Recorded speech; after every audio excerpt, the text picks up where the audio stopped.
Good morning बच्चों। चलो आज हम देखते हैं राउल्ट का नियम। दोस्तों हम देखते हैं शुद्ध द्रव का वाष्प दाब। शुद्ध द्रव का वाष्प दाब। तो यहाँ हम देखते हैं कि शुद्ध द्रव का वाष्प दाब कैसा होता है। कैसे होगा शुद्ध द्रव का वाष्प दाब? चलिए मान के चलो कि एक कोई कंटेनर है। यदि इस कंटेनर को यदि हम किसी शुद्ध विलायक से भर दें, और ऐसे विलायक से भरेंगे जो वाष्पशील हो सकता है। मान के चलिए दोस्तों कि यहाँ पे हमने इसको पानी से भर दिया। किससे भर दिया है? इसको पानी से भर दिया। जब पानी से आप भर देंगे और इसको आप ऐसे ही ढक कर कुछ समय तक रख देंगे, 4-5 घंटे या 8 घंटे के लिए रख देते हैं, तो आप क्या देखेंगे कि यहाँ से कुछ जल के मॉलिक्यूल यहाँ से निकल जाते हैं, और निकलने के बाद में जो पात्र है, ये पात्र के ऊपरी सतह पर या ये इसके आजू बाजू जो ये सतह है इसमें इकट्ठे हो जाते हैं। क्या आपको पता है कि ये जो छोटे छोटे जल की बूंदें हैं ये यहाँ कहाँ से आई? तो देखते हैं कि ये जल की बूंदें यहाँ पर कहाँ से आई। तो इसका मुख्य कारण है यहाँ पे एक प्रक्रिया हुई, और इस प्रक्रिया का नाम है वाष्पन। दोस्तों इस प्रक्रिया का नाम क्या है? वाष्पन है। ठीक है, दो प्रक्रिया होती है दोस्तों, एक का नाम है वाष्पन होता है और दूसरे का नाम होता है क्वथन। पहले का नाम क्या होता है? वाष्पन, और दूसरे का नाम क्या है? क्वथन। क्या डिफरेंस है दोनों में? तो वाष्पन जो है ये किसी भी ताप पर होने वाली एक प्रक्रिया है, और ये जो है एक स्वाभाविक घटना है, स्वतः घटना होती है।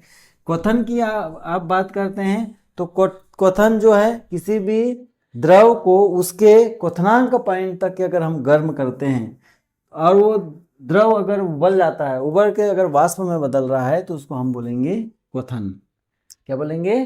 क्वथन कहते हैं। तो ये वाष्पन और एक क्वथन होता है।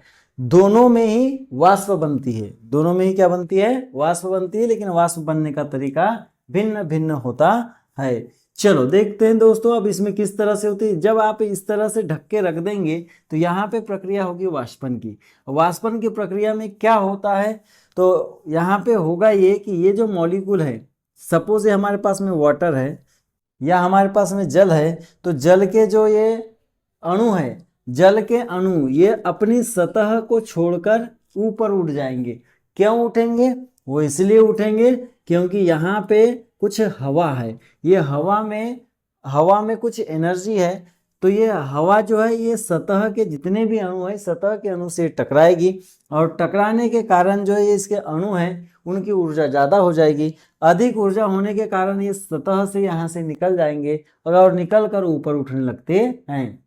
यह प्रक्रिया लगातार चलती रहती है। कुछ देर तक यह प्रक्रिया चलती है, उसके बाद में यह प्रक्रिया हो जाती है, समाप्त हो जाती है। कब समाप्त हो जाएगी? जब उठते जाएंगे। फिर यहाँ जो मॉलिक्यूल है, ये जो सतह से टकरा के ऊपर जो है, ऊपर रुक गए हैं ये मॉलिक्यूल, जब इनकी ऊर्जा नष्ट हो जाएगी, ऊर्जा का जब ह्रास हो जाएगा, तब इनकी ऊर्जा में कमी हो जाएगी, और ऊर्जा में कमी होने के बाद में जो है ये धीरे धीरे संघनित हो जाएंगे। एक परिस्थिति ऐसी आ जाएगी कि ये दोनों, ये वाष्प और द्रव दोनों साम्य अवस्था में आ जाएंगे। अर्थात यहाँ पे वाष्पन की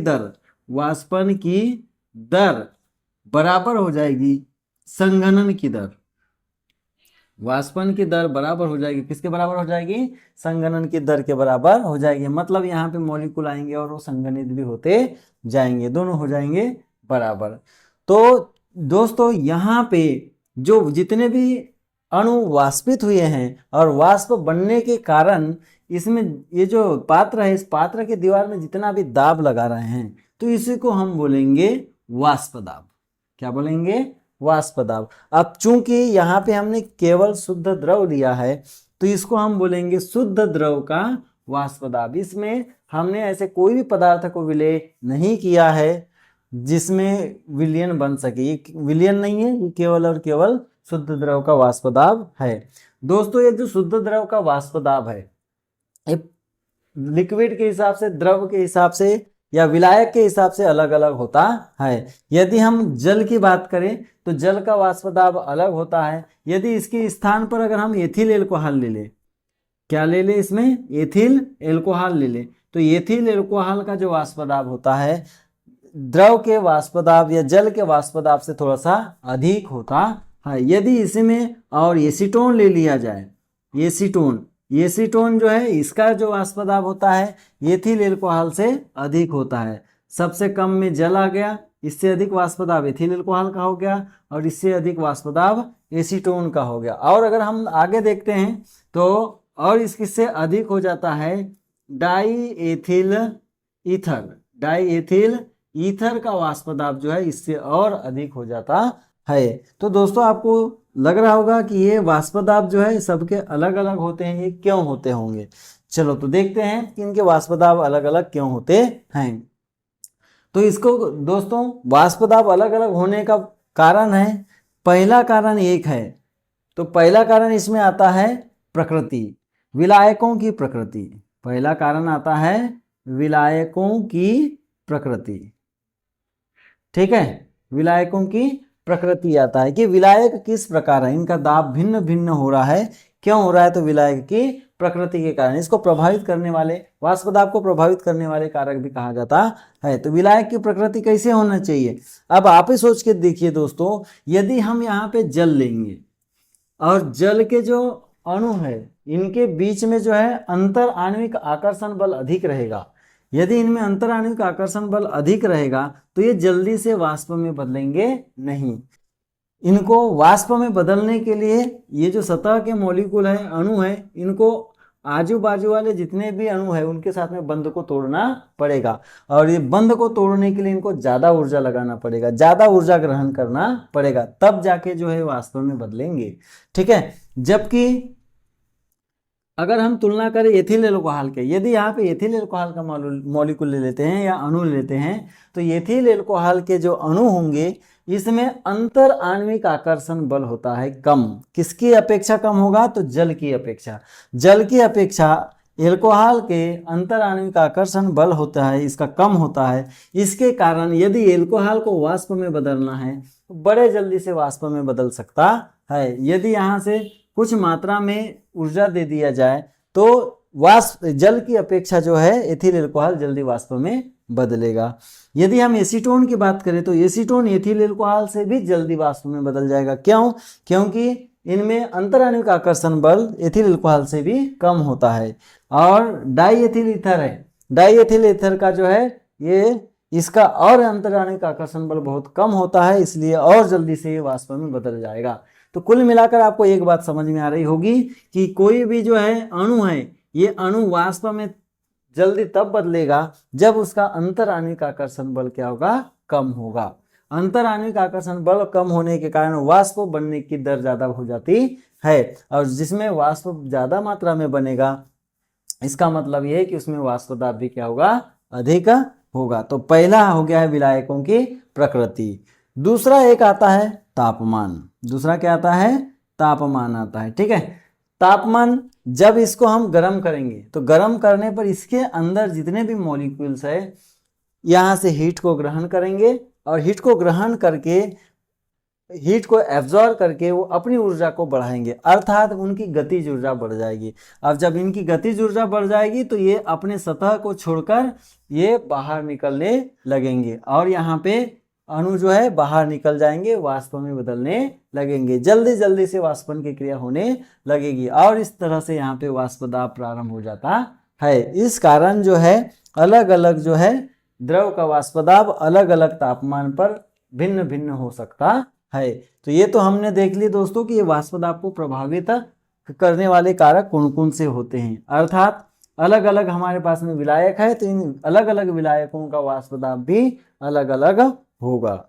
चलिए अब हम नेक्स्ट देखते हैं इसके बाद में विलयन का वाष्प दाब। जो दाब कैसे बनेगा विलयन का वाष्प दाब, अब यहाँ पे हम देखते हैं। विलयन का वाष्प दाब बनाना है तो हम यहाँ पे कोई चीज को घोल देंगे, कोई चीज को घोल देंगे तो घोलने पर क्या होगा, जैसे हमने मान के चलो कि यहाँ पे जो विलयन लिया है, इस विलयन में हमने जल लिया है, जल प्लस C2H5OH ले लिया है, जल तथा एल्कोहल ले लिया, दोनों को मिक्स कर दिया, और मिक्स करने के बाद में बना दिया विलयन। जहाँ पे जो जल है ये जल है विलायक, जल है विलायक, और जो एल्कोहल है ये विलेय है। अब दोस्तों मैं अगर आपसे पूछूंगा कि बताइए इसका वाष्प दाब कितना होगा, तो आप कैसे बताएंगे? तो आप संख्या उसकी या कितना प्रेशर है ये माप के बता सकते हैं, लेकिन अभी फिलहाल में आप ये नहीं बता सकते कि कितना होगा, एग्जैक्ट कितना होगा। लेकिन आप इसमें ये बता सकते हैं कि इसका दाब जो बनेगा वो कैसे बनेगा। तो इसका दाब कैसे बनेगा? तो ये जो जल के मॉलिक्यूल है, ये जल के मॉलिक्यूल यहाँ पे वाष्पन हुआ होगा और वाष्पन होने के बाद में यहाँ पे वाष्प दाब लगाए होंगे। उसी प्रकार जो एल्कोहल है, एल्कोहल के भी जो अणु है यहाँ से निकलकर इस दीवार जो है ये पात्र के दीवार पे टक्कर कर रहे होंगे, तब भी वाष्प निर्मित हो रही होगी, बन रही होगी। इसका मतलब अगर ये पूरा विलयन है तो विलयन का अगर वाष्प दाब कितना बनेगा, अगर इसको हमको ज्ञात करना है या पता करना है तो हमको विलायक का वाष्प दाब और विलेय के वाष्प दाब को जोड़ना पड़ेगा। लेकिन अब ये इसमें हमने अभी अभी बताया आपको कि बेटा जो द्रव होता है ये सभी द्रवों का वाष्प दाब भिन्न भिन्न होता है, और ये वाष्प दाब भिन्न भिन्न तो होता है, लेकिन साथ में ये निर्भर करेगा कि यहाँ से कितने मोल निकले हुए हैं, यानी कितने अणु यहाँ से निकले हुए हैं। जिसके अणु ज़्यादा निकलेंगे तो उसका दाब ज़्यादा होगा, जिसके अणु कम निकलेंगे इसका दाब भी क्या होगा, कम होगा। तो इसी संबंध में एक वैज्ञानिक है, फ्रांस के एक वैज्ञानिक है जिसका नाम है फ्रैंकोइस मेरी राउल्ट।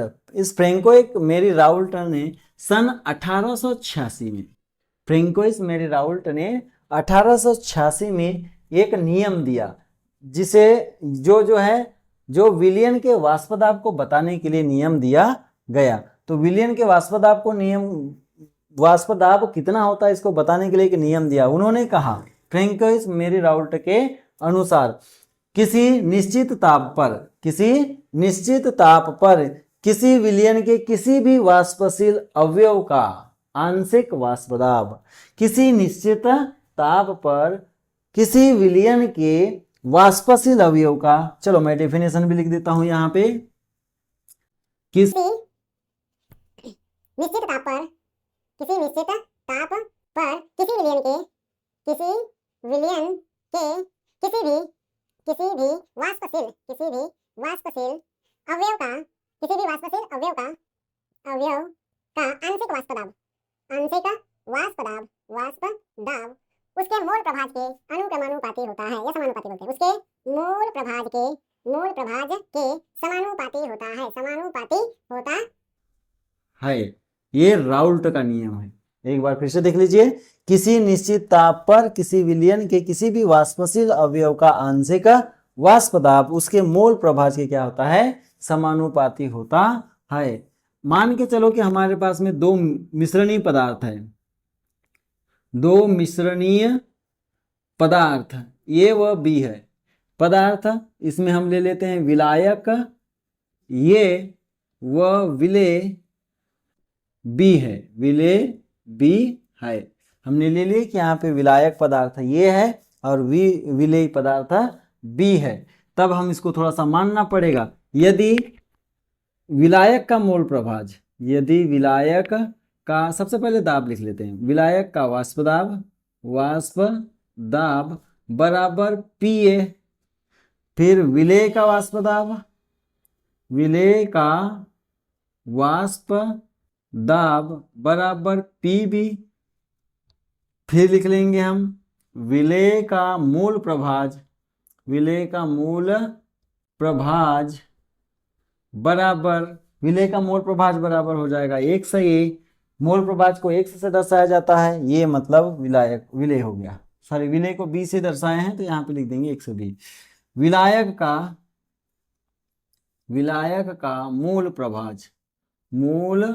प्रभाज बराबर 1 से A। हमने ले लिया यहाँ पे विलायक का वाष्प दाब PA हो गया, विलेय का वाष्प दाब PB हो गया, विलेय का मोल प्रभाज 1 से B हो गया और विलायक का मोल प्रभाज 1 से A हो गया। तो राउल्ट के नियम के अनुसार अगर हम गणितीय रूप से अगर करें तो यहाँ पे अगर उसको बनाए राउल्ट के नियमानुसार, तो राउल्ट के नियमानुसार क्या बोलता है, किसी निश्चित ताप पर किसी विलयन के किसी भी वाष्पशील अवयव का, ये दोनों जो अवयव है, अवयव A और अवयव B, दोनों में से किसी भी वाष्पशील अवयव का आंशिक वाष्प दाब, वाष्पशील अवयव का आंशिक वाष्प दाब उसके मोल प्रभाज के क्या होता है, समानुपाती होता है। अर्थात यदि हम इसको करें तो क्या बन जाएगा, यहाँ पे राउल्ट का नियम लगाए तो राउल्ट के नियम के अनुसार ये जो पीए होगा, मतलब विलायक का दाब, सॉरी हाँ विलायक का दाब पीए बराबर हो, पीए किसके अनुक्रमानुपाती होगा या समानुपाती होगा, तो ये हो जाएगा 1 मोल प्रभाज का। ठीक है, अगर उसी प्रकार हम देखेंगे तो पीबी, पीबी जो है ये भी अनुक्रमानुपाती होगा, किसके अनुक्रमानुपाती होगा, 1b के हो जाएगा। ठीक है, इसको हम मैथमेटिकली या गणितीय रूप से इसको इक्वल में चेंज करेंगे तो ये हो जाएगा पीए बराबर, यहाँ पे कोई ना कोई एक स्थिरांक लगता है, जब भी ये चिन्ह हटता है तो यहाँ पे लगता है स्थिरांक पीए नॉट वाला, कौन सा स्थिरांक लगेगा, पीए नॉट, और ये हो जाएगा 1 उसी प्रकार इसी को इसको भी लिख देंगे तो पीबी बराबर हो जाएगा, यहाँ पे पीबी नॉट लगेगा और 1b लगेगा। अब हमको विलयन का कुल वाष्प दाब निकालना है तो विलयन के वाष्प दाब को हम ले लेते हैं पीएस, विलयन के वाष्प दाब को क्या लिख लेते हैं, पीएस, यानी प्रेशर ऑफ सॉल्यूशन होता है विलयन का वाष्प दाब। तो ये बराबर होगा, किसके बराबर होगा, तो यहाँ पे टोटल वाष्प दाब किसके बराबर बनेगा, तो इसमें पीए का भी वाष्प दाब चाहिए और पीबी का भी वाष्प दाब चाहिए। अर्थात यदि हम देखेंगे तो पीए की वैल्यू क्या है, तो पीए की वैल्यू होती है पीए नॉट एक्स, ये हो जाएगी, ये देखो, ये देखिए ये लिखे हुए, फिर प्लस लगा देंगे, पीबी की वैल्यू कितनी है, तो पीबी नॉट एक्स बी, और ये हो जाएगा पीएस। इस तरह से जो है ये डाल्टन का गैसों का नियम है, डाल्टन के गैसों के नियम के अनुसार जो कुल वाष्प दाब हो जाएगा, इस कुल वाष्प दाब के लिए दोनों घटक ए तथा घटक बी, विलेय तथा विलायक के वाष्प दाब को जोड़ देंगे तो इस तरह से कुल विलयन का वाष्प दाब निकल जाता है, और ये राउल्ट का नियम जो है ये पूरा सिद्ध हो जाता है। दोस्तों इसको अगर आगे और करना है इसको हल, तो और भी आगे हल किया जा सकता है। इसके बाद में एक ग्राफ बनता है, अब इस ग्राफ को मैं यहाँ बना देता हूँ ताकि आप इकट्ठे इसका स्क्रीनशॉट भी ले सकते हैं। यदि इसका ग्राफ बनाना है तो ग्राफ इस तरह से बना लीजिए। ठीक है, सबसे पहले जो है यहाँ पे दो ग्राफ है, दोनों ग्राफ का कॉम्बिनेशन होता है। किस तरह से होता है, जैसे यहाँ पे प्रेशर है तो मान के चलो कि हम एक्स ये ले लेते हैं, एक्स ए के मोलों की संख्या भी ले लेंगे 0, एक्स ए के मोलों की संख्या कितने ले लेंगे 0, और इधर जो है मोलों की संख्या को हम बढ़ा के एक्स ए इक्वल कर देते हैं 1, तो हमारा ग्राफ बन जाएगा इस तरह से, और ये यहाँ जो बन जाएगा वो निकलेगा पीए नॉट, क्या निकल जाएगा, पीए नॉट। उसी प्रकार अब उल्टा ग्राफ बना देंगे तो उल्टा ग्राफ इस तरह से ये बन जाएगा। ठीक है, अब यहाँ पे ले लेते हैं एक्स बी बराबर 0 और इधर आके हो जाएगा एक्स बी बराबर 1, तो ये ग्राफ यहाँ से स्टार्ट होके इधर आ जाएगा, तो यहाँ से स्टार्ट होके ये ग्राफ आ गया, एक थोड़ा नीचे और एक थोड़ा ऊपर रहेगा, ये बन गया। अब हम दोनों को जोड़ देंगे और दोनों को जोड़ के अगर लिख देंगे, दोनों को ऐड करके लिख देंगे इस तरह से, तो ये दोनों को जोड़ने पर ये जोड़ दिए हमने ये, तो ये जो जोड़ने पर मिला ये निकल गया विलयन का वाष्प दाब। ये बराबर होगा, किसके बराबर होगा, पीए धन पीबी के बराबर हो जाता है, और ये जो ग्राफ निकला है ये निकल जाता है पीबी नॉट, और इस तरह से ये राउल्ट के नियम का ग्राफ बन जाता है। ठीक है दोस्तों, यहाँ पे जो है दोनों ये इक्वल दिख रहे होंगे आपको, तो ये इक्वल नहीं है, ये एक थोड़ा नीचे है एक थोड़ा ऊपर है, आपको थोड़ा ऊपर नीचे बनाना पड़ेगा, पीए नॉट थोड़ा ऊपर रहेगा और पीबी नॉट थोड़ा सा नीचे रहेगा। और इस तरह से ये जो राउल्ट का नियम है, राउल्ट का नियम ये जो है फ्रेंकोइस मेरी राउल्ट, ये राउल्ट का नियम जो है प्रूव हो जाता है और पूरा हमने सिद्ध करके बता दिया है। ओके, धन्यवाद।